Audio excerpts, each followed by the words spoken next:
Merhaba arkadaşlar. Biliyorsunuz ki dün Galatasaray Liverpool maçı vardı.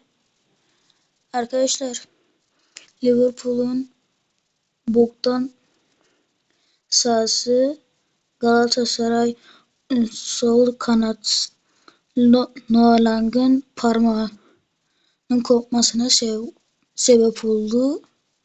Boktan bir tane saha yüzünden Noah Lang'ın parmağı koptu. Osimhen'in de kolu kırıldı. Yani Galatasaraylıları bilmiyorum. O maçta